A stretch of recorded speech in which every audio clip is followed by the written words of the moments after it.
What's going on, guys? Welcome back to the channel. No, your eyes do not deceive you, nor do your ears. I have returned with another episode of the podcast, and this time it didn't take me 8 months to do it. Just 4, so I guess that's an improvement.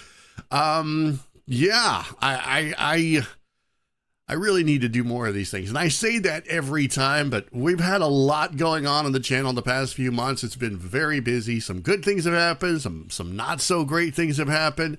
And I'm going to cover all of that today. So let's do the thing. Welcome, everyone, to the Neko Mimi Cafe podcast. My name is Gruzbee, and this is a place where I can talk about whatever I want to.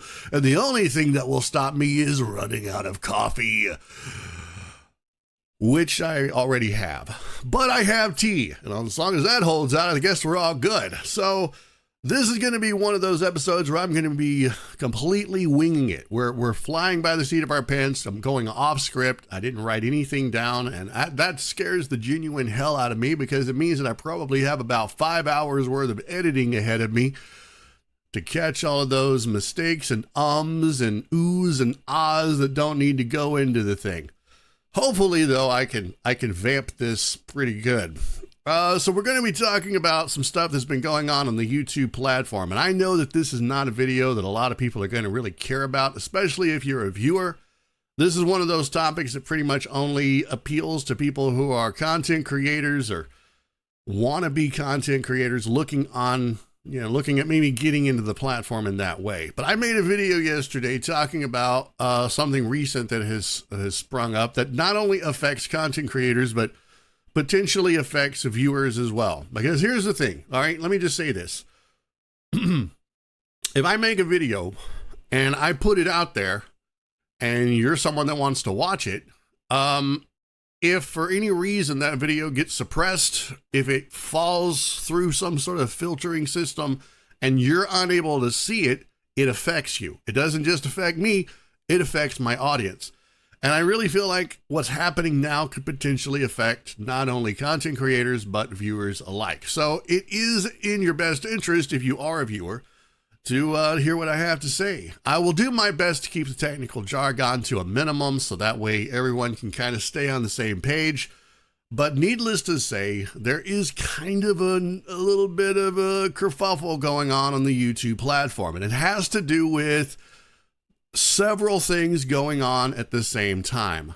Now, I made a video talking about this yesterday, and I made it sort of like an open letter to YouTube. It was mostly me being kind of butthurt about the overuse and over-reliance on AI as it applies to the YouTube algorithm.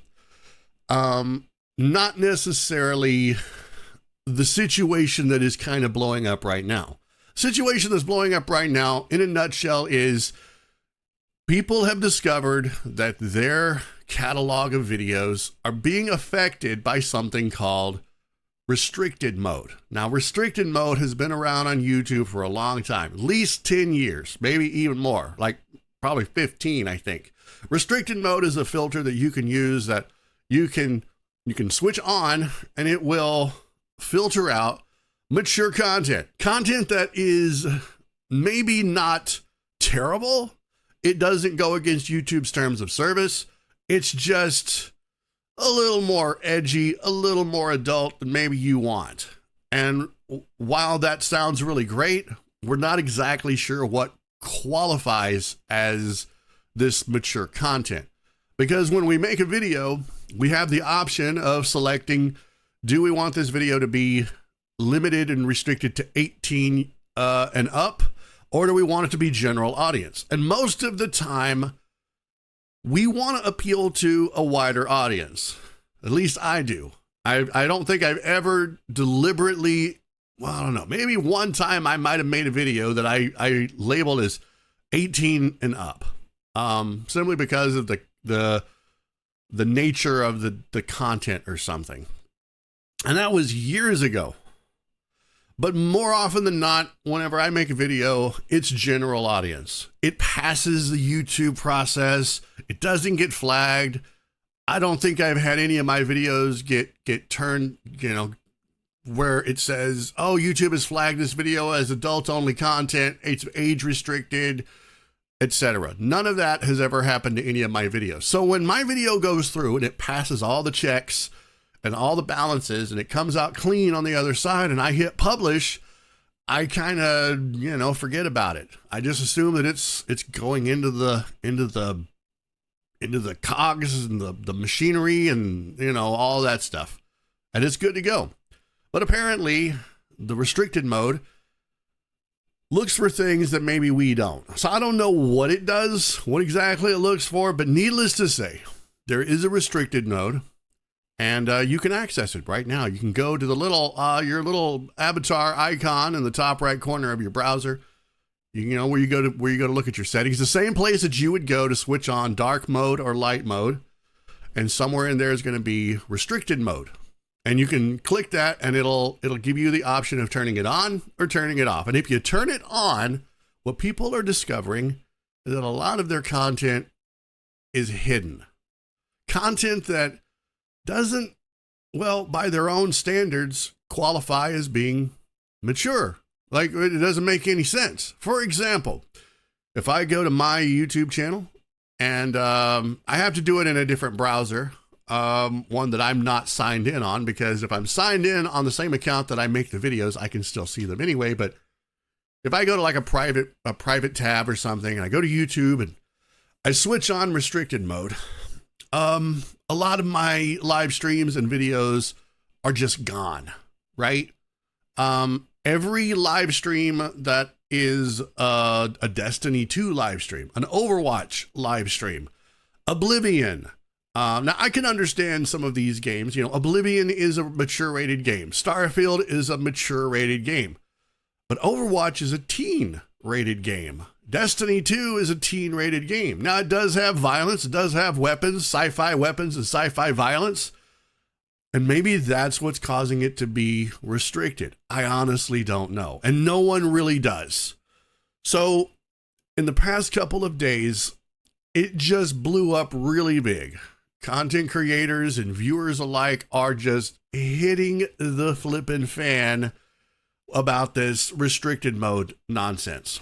And to be perfectly honest, I'm not sure I follow along with some of what they're saying. There's a lot of stuff that's being posted on social media that just doesn't add up. For example, they're saying that people are having their accounts forcibly switched to restricted mode. And this is why back in early August, everybody's views suddenly tanked. Now, that's one of the other things that's going on that I want to talk about.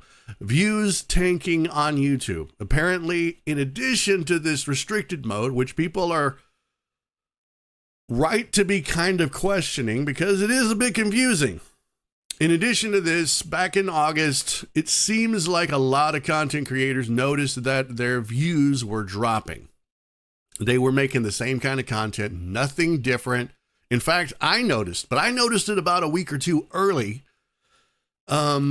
more like a month.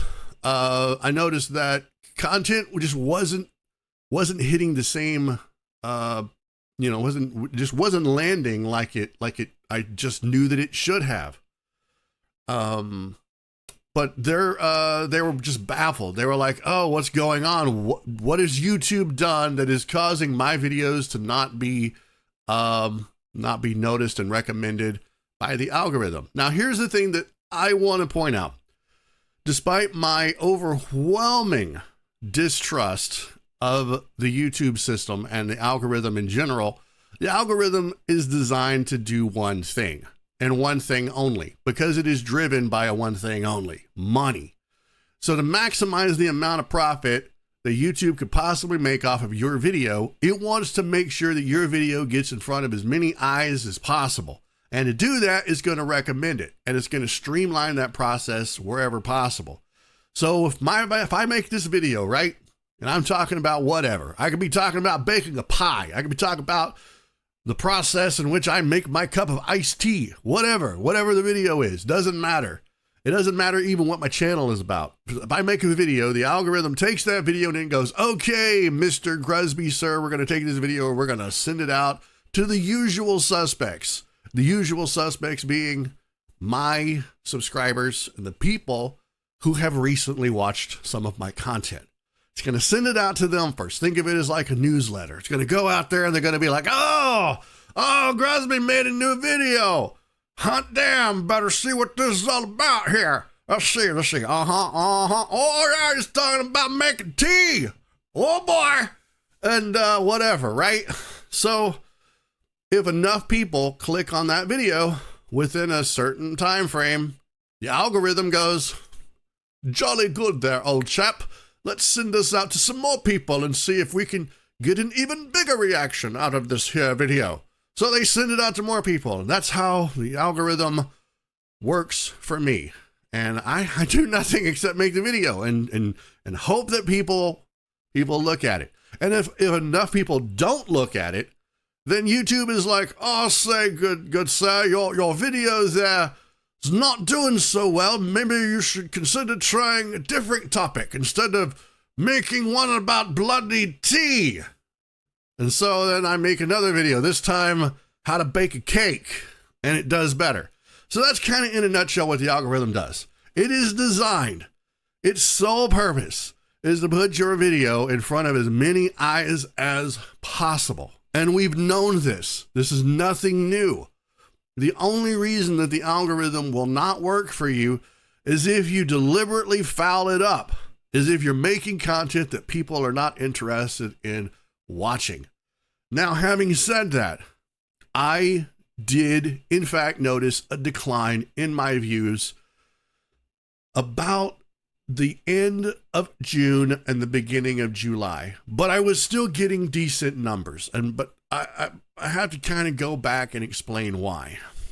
But nevertheless, I don't want to rabbit trail too much. Let's just say at some point back in August, all right, August 13th, I do believe, YouTube implemented a new AI tool that was going to better determine the age of viewers in an attempt to weed out a bunch of kids that were not supposed to be on the platform. So I don't want to get into the ins and outs of that. I'll talk about that. There's an article that I'll read here in a bit. But everyone is assuming that around the same time, all of the problems started happening. And now that they're discovering this restricted mode nonsense, they're going, oh, well, this must be why none of my views were working back in August. This makes so much sense now. But I really don't know if that math is mathing the way that they want it to math. So let's dive into it just a little bit. Let's talk about this.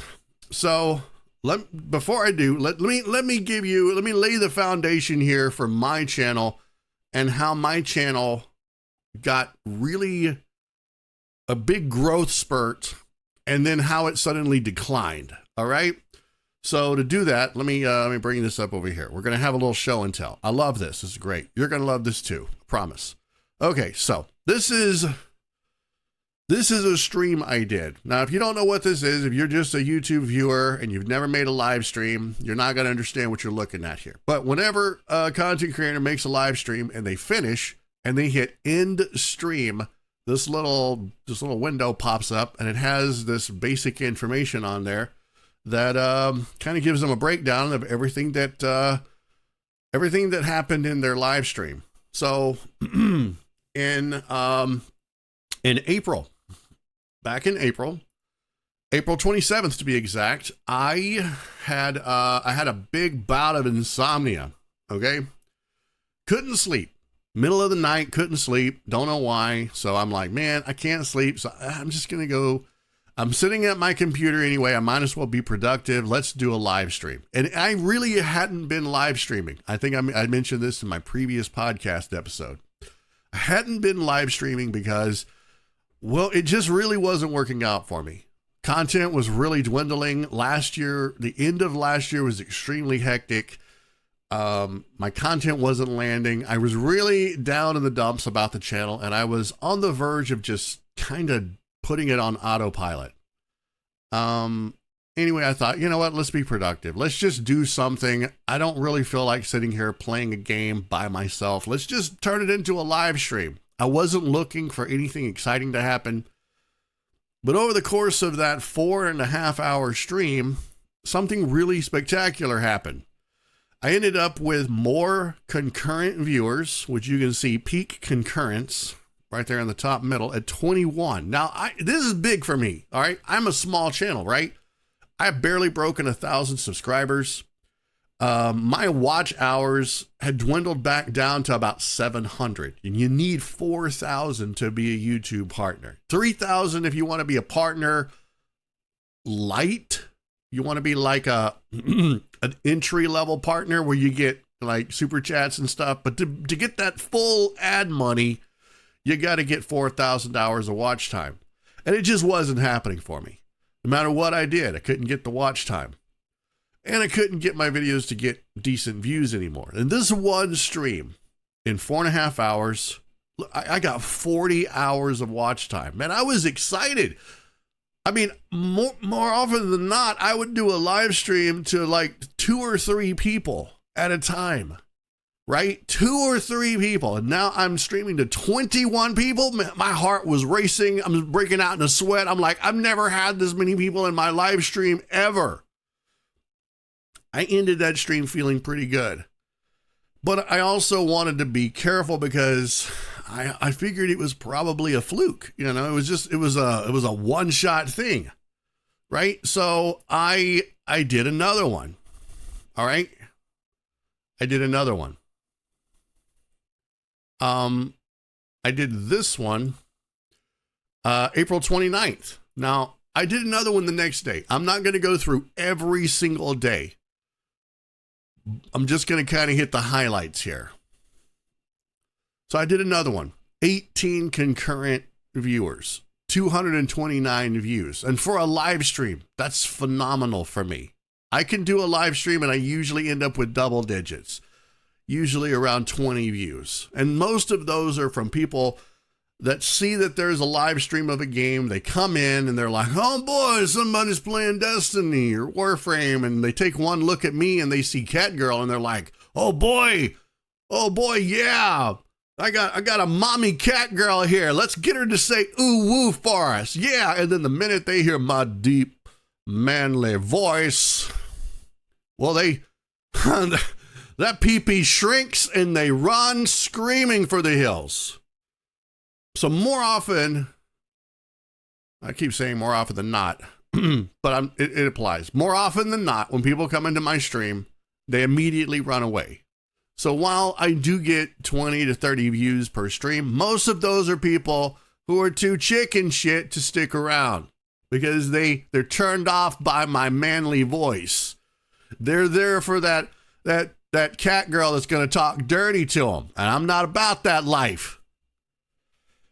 So anyway, to get 229 views is a big deal, right? Very big deal. 49 hours of watch time. So let's keep going real quick, all right? So here's another one. This one is from April 30th. Like I said, I'm just going to hit the highlights. Not every single live stream was this successful. I would still do a live stream to sometimes 6 or 7 people.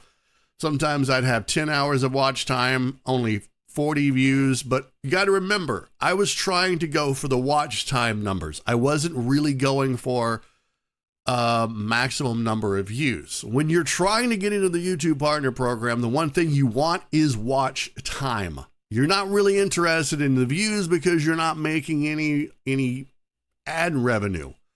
So you're only focusing on getting those watch hours up. And for me, the fastest way to do that was a live stream. 76 hours of watch time, 29 peak concurrence, 80 views off of a 5-hour live stream. Let's continue. This one was, let's see, May 3rd. All right, May 3rd. We broke some records here. 30 concurrent viewers, 127 watch hours, 282 views. Man, I felt like I had discovered the goose that laid the golden egg, right? I was streaming. I would start a stream. I was doing 2 streams a night. I would do one stream at 8 o'clock. These would be the games that I want to play, right? Like not Overwatch, Oblivion or Starfield, Minecraft. And then at midnight or slightly after, I would do the after midnight stream where I would play FPS games. I'd play Overwatch or Destiny 2, or a Warframe, right? All right, let's keep going. This is gonna be a really long video if I don't hurry this up. So here's one from May 5th.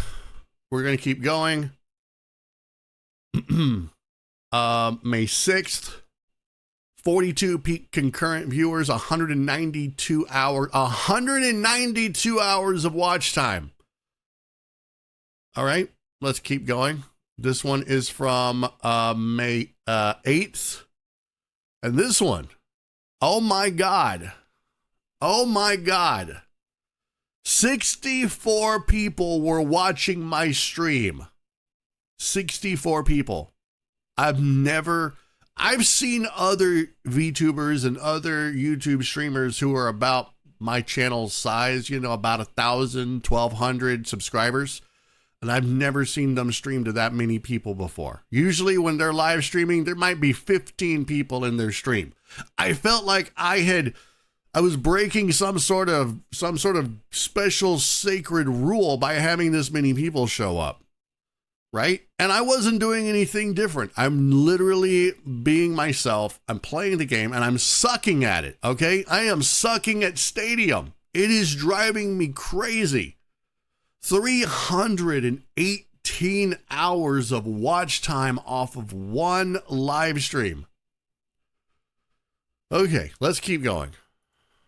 If you're noticing a pattern here, and like I said, in between some of these live streams, I would do a stream and it wouldn't be that great. Sometimes that 8 p.m. stream, the first stream I would do of the night, it wouldn't be that great. I'd get 4 to 8 hours of watch time, maybe 10, 10 people might show up at the most. I'd get like 50 views. But I'm giving you guys the big numbers here. So this next one here, this one was from May 13th. This one was from May 14th, May 17th, May 18th, May 20th. All right. May 21st. Okay. Now, again, these are not numbers. You can't sneeze at these numbers. These are decent numbers for a live stream. Granted, there are YouTubers that will have 1,000 people watching their live stream. Okay. But I'm talking about for a small channel to have 22 people watching. This is not bad numbers. This is how you make a community. This is how you make a channel. All right. And just to show you, to remind you guys, when I started streaming, when I landed upon that one crazy live stream in April 27th, the last week of April, and I'm like, there might be something to streaming overnight. There might be an audience here. Okay, I had like 600 or 700 hours of watch time. I needed over 3,000 hours of watch time. Okay, over 3,000. And in the space between April 27th and May 23rd, I made YouTube Partner from just streaming, nothing else. I wanted to prove that I could do it because I've heard all over YouTube that live streams don't count towards watch time. I'd even said it myself. I went to Twitter, to X, and I deliberately asked Team YouTube, and I'm like, please tell me, no one can give me a definitive answer. Does live stream watch time count? And they're like, no. While you are streaming, your live stream watch time doesn't count. It only counts after it gets saved and converted to a VOD, right? Once the live stream ends, goes through a process where it gets rendered into a VOD, broken down into all its different resolutions, 1080p, 1440, 720, all that. Once that process is done, that's when the watch time starts to add up. And see, the reason I'd been keeping all of these, I've been screenshotting all of these end tabs right here, because I was adding it up myself. I'm like, well, then where does this watch time go? If it doesn't count, where does it go? And it counted. I was slowly watching the bar get raised. So May 23rd, I made YouTube partner. And I can't remember, I think this might have been the first stage, stage 1, where I get the 3,000 hours of watch time. And that allowed me to be eligible for super chats and memberships. Even though it says as YouTube partner, you can monetize your videos, shorts, and live streams, that's kind of not completely true. It's basically the first step. I still needed to earn another 1,000 watch hours before I could get ad money, right? All right, let's keep going real quick. We've only got about 8 more. All right, we can go through this real quick. So immediately after that, we're going to say May 29th. I'm cherry picking here because I want to give you guys an example. 25 hours of watch time, 15 peak concurrents, and the views were only 57. May 30th, 17 peak concurrents, 74 hours of watch time, 265 views. And then June happened. And June is where things started feeling a little weird for my channel. I was still getting decent numbers, I thought. This is June 7th. June 12th. It was not that great. But again, I was doing a Wuthering Waves stream, and, well, I was radically shifting the content that I was making. I'm not a gotcha gamer channel. And so a lot of the people that watch my stuff weren't necessarily gotcha gamers. I mean, some of them probably played Wuthering Waves, but the numbers didn't lie. I took a big hit with this live stream. Now, June 18th, I went back to Overwatch. This one didn't do great at all. In fact, my watch time barely broke even. I was back to 3 people watching my stream, and I had double digits, people coming and going, showing up and going, oh boy, this is a sexy Catgirl. Say, ooh, oh god dang it, it's a dude, run.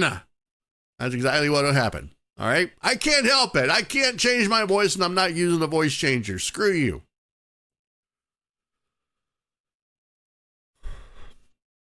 This one did a little better. 27 hours. This one is June 19th.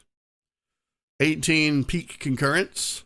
But this one is kind of a double whammy, right? We got Wuthering Waves and Zenless Zone Zero. I was determined to make Wuthering Waves work on my channel. And I did a 5-hour live stream, and enough people showed up that it worked out. So then this one is from July 13th. And really weird things happened in July. I took a vacation near the end of June and early July, somewhere in there. And my sleep schedule got messed up. And it took me all of July and a lot of August to get my sleep schedule fixed. In fact, it's still really not fixed. It's really difficult now to stay up overnight and hit those live streams. Now I have to kind of stream whenever I want to, and I feel like, the people that were there watching are not going to be able to see it anymore. So this is a bad stream. 4.5 hours. I didn't even break even. 2 peak concurrents, 26 views. An average view time of 5 minutes and 50 seconds. All right, this was, what did I say? July 13th. And then August is when YouTube implemented the AI thing that was going to check for ages, right? It's going to do AI age verification. in an attempt to weed out all those terrible kids that shouldn't be on the platform, to age verify them. That, I think, yeah, August 13th. So this next stream is a Destiny Rising stream from August 29th. And this has been about the going rate. This has been about how it's been going through most of August. I picked one that was kind of low to show you. 70 views, 3 peak concurrents. You see we're back down to 3. I didn't even make up my watch time. An hour and 24 minutes of watch time. And most of that was from people coming and going and watching maybe a minute, right? Maybe a minute. If they watched a minute, then that's where those numbers came from. And then lastly, yesterday, I did a stream. I'm not kidding. I did a stream yesterday, September 9th. I did a stream, 8 p.m. But look at this. 9, almost 10 minutes of watch time. 1 peak concurrent viewer. 1 view. From a 2-hour and 40-minute live stream. I had 1 person stop by and watch my stream for 10 minutes. Okay? I mean, this is the kind of stuff that makes you just want to pack it up. All right? This is the kind of stuff that just makes you want to just pack it in and be absolutely done with it. It doesn't look good. I mean, the first thing you want to think is, what's going on with my channel? Why is my channel doing like this? And so, you know, when people think, oh, well, it must be something with the algorithm, right? Something must be going wrong with the algorithm. And then when they find out that there's this thing called restricted mode, well, they're latching onto that. And they're thinking, well, restricted mode must be why my views are sucking. And it's very possible that it's not restrictive mode, but it could be related to the AI age verification implementation. And this is why I think it's very important that everybody hears this. So this is from an article that was written back in July, back on July 29th. All right. I can't remember who this is from. Let me see. This is from, I need to cite my source here. This is from cordcutternews.com. This website about, you know, breaking free from cable television. Anyway, let's continue. So this is by Luke Boma. There's YouTube to use AI to add age restrictions for U.S. users starting in August 2025. Okay, so says starting August 13th, 2025, YouTube will introduce an age estimation model for U.S.-based users to identify those under 18, regardless of the birth date provided during account creation. The initiative aims to enhance protections and deliver age-appropriate experiences for teenage users, including enabling digital well-being tools and displaying only non-personalized ads. This move builds on YouTube's existing safeguards for teens and leverages advanced technology already in use in other markets. The age estimation model will analyze various signals, such as a user's YouTube activity and account longevity, to determine if they are under 18. Users identified as minors will receive a notification and can verify their age using a government ID, selfie, credit card if they believe the estimation is inaccurate. This rollout follows successful implementations in other regions, with YouTube now gradually extending the technology to the US. Whoa, god dang, that's big. Scroll that down a little bit. For users identified as under 18, YouTube will automatically apply protections already in place for teen accounts. These include showing non-personalized ads, enabling digital well-being features like take a break and bedtime reminders, displaying privacy reminders when uploading videos or commenting publicly, and minimizing recommendations of potentially problematic content when viewed repeatedly. Additionally, users must be 18 or older to access age-restricted videos, either as determined by YouTube or through age verification. The new model will also impact content creators. Uploads from accounts identified as belonging to users under 18 will default to private, and these users will be restricted from earning revenue through gifts on vertical live streams. YouTube anticipates that some creators may see a shift in their audience demographics, potentially leading to reduced ad revenue due to the use of non-personalized ads for teen viewers. However, the company estimates this impact will be limited for most creators. YouTube is actively investing in new solutions to help creators grow their communities and monetize their content, with updates to audience reports in YouTube analytics expected soon to reflect age estimations. YouTube emphasized its commitment to user safety, stating that this initiative is a core part of its efforts to protect users, particularly younger ones, as they explore the platform. The company will continue to refine its tools and policies to ensure a safe online environment. Creators and users can stay informed about updates through YouTube's official forums. Now, what this tells me is that there was definitely a shift that happened at some point in August. That much is certain. There are too many content creators on the platform that are saying stuff like, my channel got hit. It took a nosedive. My views are down. I mean, if this was like one or two people, we'd probably just tell them, get good, bro. Make better content. Learn to use your hashtags. Learn to use your keywords better. SEO, right? But when you have a bunch of people actively looking into why their channels were taking a hit, something happened.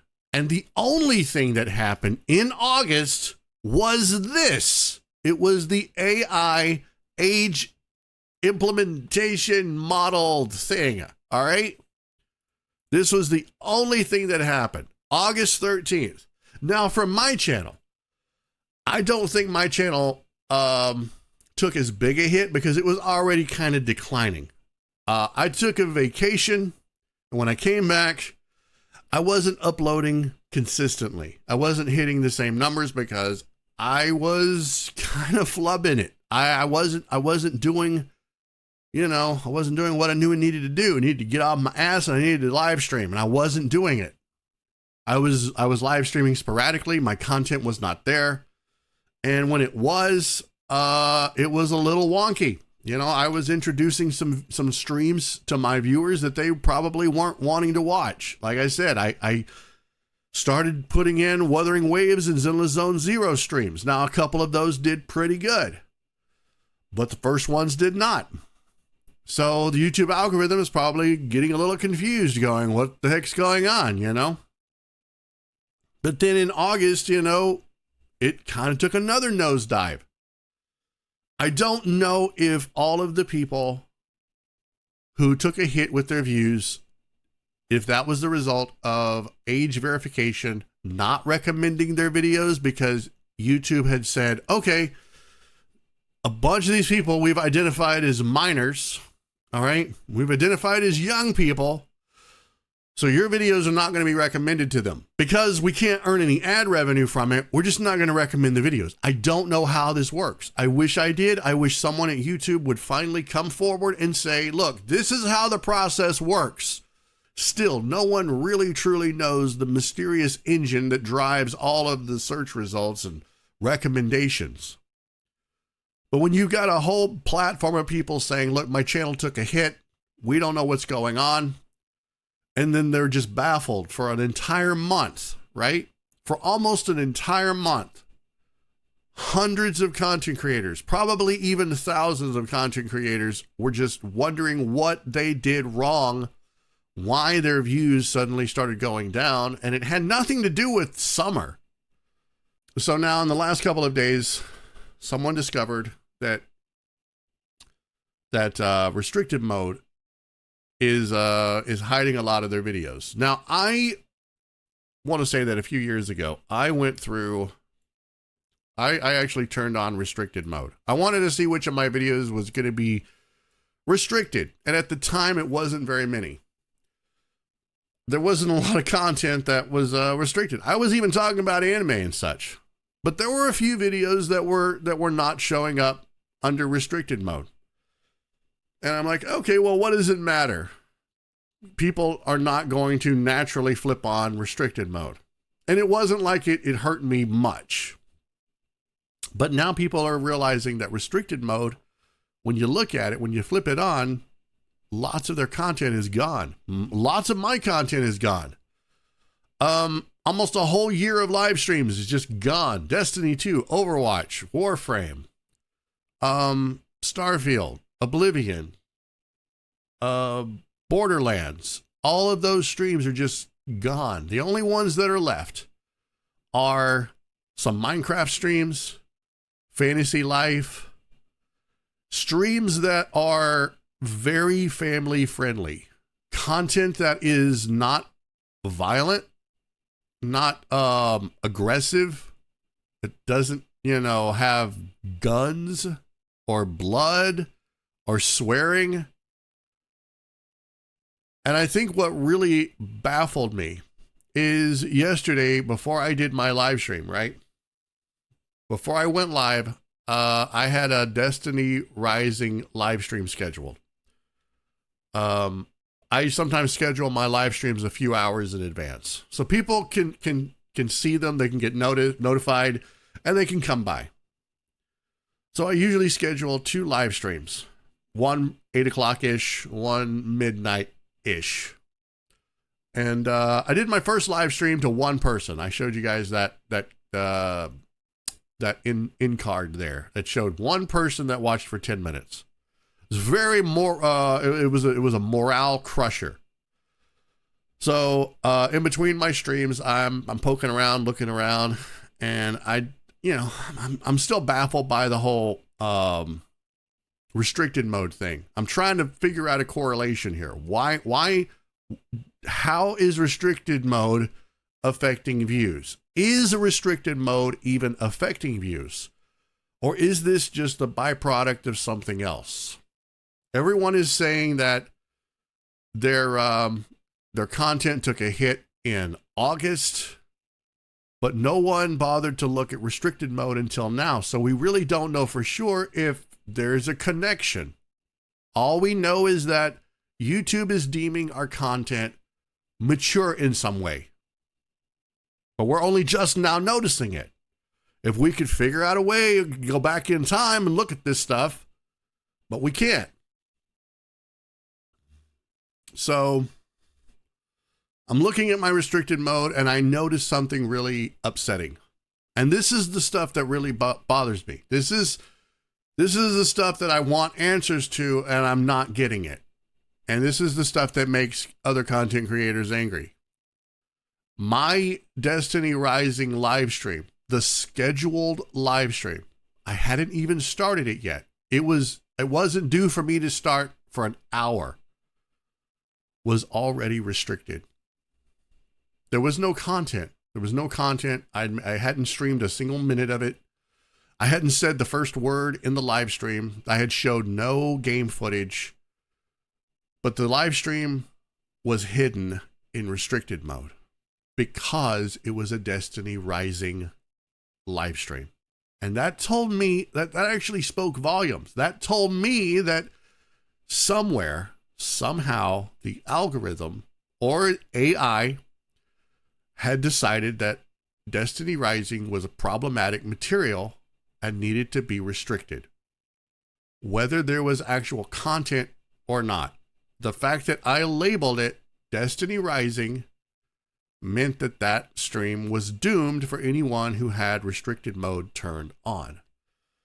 So then I started actively looking around thinking, okay, well, if this is a byproduct of the AI age implementation thing, then that would make a lot of sense.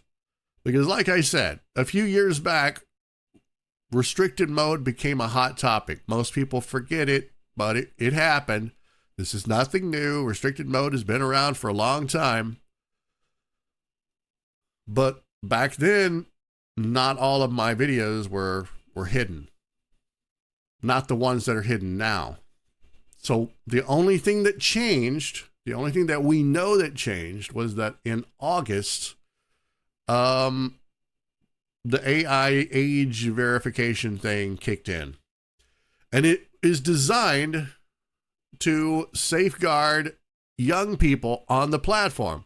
It limits the mature content that they have access to.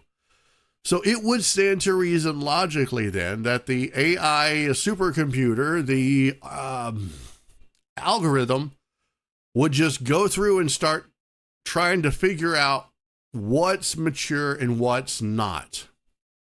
There has to be a label attributed to it.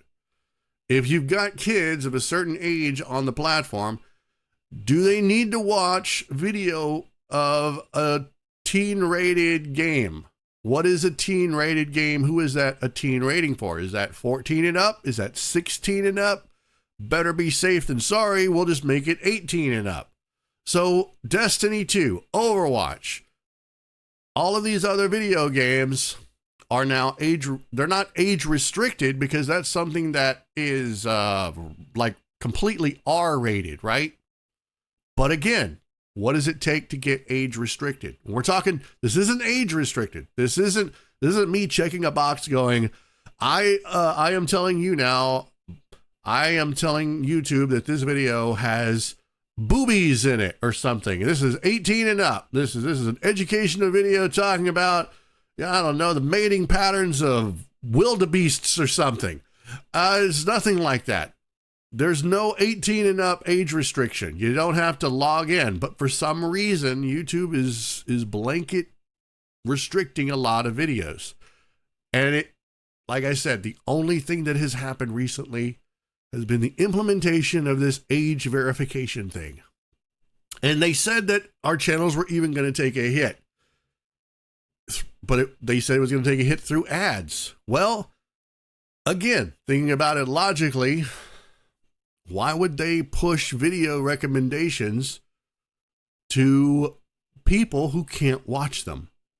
So if you've got a group of, say, 17-year-olds, 16-year-olds, and YouTube has got a bunch of YouTube streamers with streaming content that is restricted, slightly mature, if they're not going to make any money off of them, sending them to those kids, why send them to them anyway? And that's where I'm wondering if the views went down. It's a question that we just can't get an answer to. Every time people are on Twitch, they're asking the wrong questions. They're angry over restricted mode, hiding their videos. When what they should be asking, and I'm telling you guys right now, the question you should be asking is, why are your videos being restricted in the first place? Not why are they being hidden? What in the video qualifies them to be restricted? Because if we don't know what that is, it's going to continue to happen. The second question that people need to ask, instead of freaking out on Twitter or X, is, does restricted videos in any capacity, whether they're hidden, not hidden, restricted mode, on, off, because the algorithm has labeled them as a problematic video that needs to be restricted in some capacity, does that affect their search results? Does that affect discoverability? Now, I don't know for sure that any of these things are related to one another. I just know that, speaking from my own channel, my problem started about the time that I went on vacation and I came back and my streams got completely interrupted. And then on top of that, we had the AI algorithm thing where it was doing the age thing. So I don't know if my channel took a double hit because of my own incompetence and the AI thing, and because YouTube was like, oh no, God, you're playing a horrible video game. We can't recommend this to kids, so we're just not going to recommend it at all. I have no idea. I can't get any answers and nobody's asking the right questions. So in a nutshell, the one thing that I can tell you guys to do, because this is really baffling and it's really confusing and it makes people very angry at YouTube. And YouTube, as a company, is not just going to divulge their company secrets. They're not going to sit there and explain how their algorithm works, even though I wish they would. And they have a PR department that's going to try to soothe over the content creators every which way possible. But I know that enough of them are going to make a stink about it that somebody's going to actually come out and say something. But it's probably going to be the wrong thing that we're not going to want to hear, because they're going to make it seem like we're stupid. Because if one thing YouTube is very good at, well, two things YouTube is very good at: telling us that they're doing things for the good of the creator, but also gaslighting us into believing that we're absolutely the most ignorant people on the face of the earth. Whenever you ask YouTube a question on Twitter X and you're like, man, I'm having a problem with my views, the first thing that they default to is, well, let me tell you, you need to make use of the discoverability features that we have. This is all your fault. Make sure that your content is doing right. Never, oh, let me look at it on our end. Maybe we effed up. YouTube is never going to admit if they effed up. Their first and only response to you is, it's your fault. So get used to that answer. But like I said, right now, people are asking the wrong questions, and I feel like they're getting angry. They should be angry that their videos are being restricted, especially considering my channel, like a few years ago, none of these videos were restricted. That's a new thing. But what they should be angry about is, why are their videos being restricted? A guy literally said, in social media, I can't find the post, but he showed his content. He has a channel. He is a plane and train enthusiast. He makes videos talking about planes and trains. All right? And his content is restricted. I guess because kids can't get a driver's license, they can't be watching videos about planes and trains. It blows my mind. This needs an answer, and it needs a solution. And the problem with YouTube is that whenever they tweak their algorithm and they implement some new bullshit, it takes a long time for it to iron out those wrinkles. And then by the time the wrinkles are ironed out, there's some new bullshit that gets added to the system. And then the content creators are up in arms about that. So I have no doubt that if left alone, this is going to work itself out in some way. Maybe by the end of November, we'll have numbers again, only for YouTube to add something else. And then they're going to be back in the same problem. I feel like what we need from YouTube is more transparency regarding the stuff that they're doing. Not why they're doing it, but how it specifically it is affecting us. More than anything, we are in this together. It's a type of symbiotic relationship, a toxic symbiotic relationship at times, but we're in this together, okay? But I think that, when YouTube comes out, they have these great intentions, like, we're going to do this because we want to protect kids. Well, yes, I'm all about protecting kids. Kids need to be protected on the internet, but, corporations can only do so much. This comes down to educating their parents, educating their guardians, educating the people that are responsible for the children in real life, not online platforms. You can make safeguards, sure. You can try to do everything possible to keep them from accessing potentially harmful things that probably can have a detrimental impact on them at an impressionable age, but you can only do so much. But when this starts to affect the platform as a whole, you have to take a step back and wonder if these implementations were done the right way. I'm not saying take away age verification. In some way, I agree with it. But the concern about AI looking at people's watch history and their activity and determining whether or not they were a kid is a little too much automation. Because people are concerned now that what if they get flagged as being a youngster and they're not, because they watch, anime or cartoon videos. They have a very young account, and YouTube is like, okay, well, we suspect you of being a minor, so we're going to need you to send us a government ID. That's the drawback. So what sort of compromise are we supposed to have here? Are we supposed to compromise that or not? It's a very slippery slope. But the point is that I'm trying to make is What we need to do is ask the right questions. And I feel like most people are not. They're really upset about, thinking that the restricted mode is taking away their views.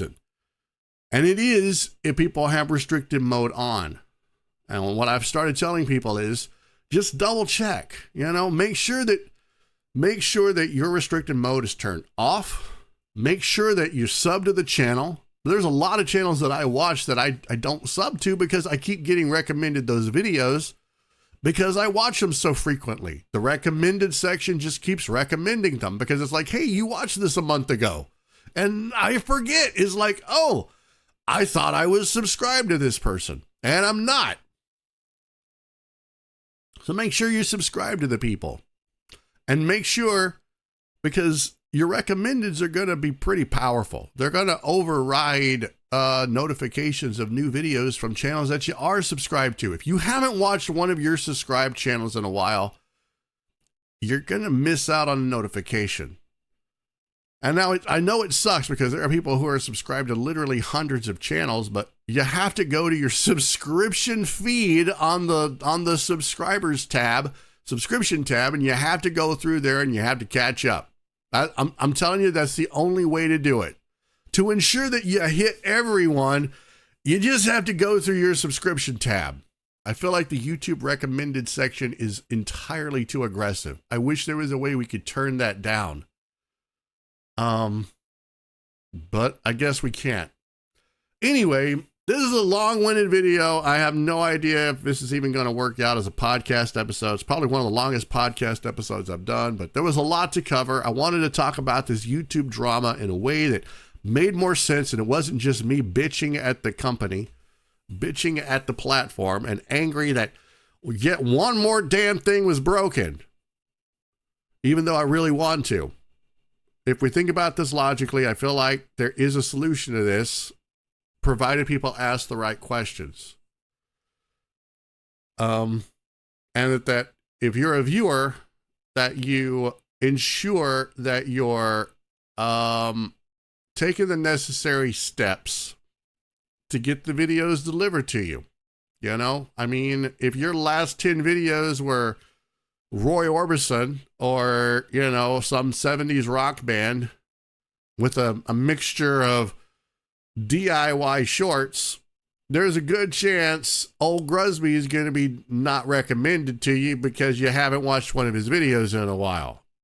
Just because you're subscribed, and take this to heart, just because you're subscribed to a channel does not guarantee you're going to get notified every time a new video is made. That's how aggressive the recommended system is. If you want to check out those videos and make sure that you're not missing anything, you're going to have to do your part. Make sure that you like, comment, subscribe, frequently go through your subscriptions feed, and make sure, for the love of God, that restricted mode is off. Anyway, I've said enough. I'm done. My throat is dry. I got to go. I got to go to sleep. I got to get sleep so I can wake up and stream to more single-digit viewers. Because, oh boy, there's nothing more fun than that, YouTube. Hot damn. Anyway, guys, thank you so much for watching. This has been a very weird episode of the Neko Cafe podcast. This is what happens when I come in without a script and I just wing it. You get this kind of crap. So if this video helped you in any way, let me know. Put some comments in the comment section. If you're a content creator, hopefully this has helped you a little bit. And if you're on social media and you have any sort of presence there, make sure you're asking the right questions and you're not just following this train of consciousness that's going rampant, because there's more to this restricted mode than meets the eye. Why are your videos being restricted? And is this affecting your views even when they're not being restricted, even when restricted mode is off? Those are the questions to ask. Anyway, enough of that, guys. I'm out. Thank you so much for watching. I hope you all have an amazing day. Keep being awesome. And I will see you all in the next episode. Bye.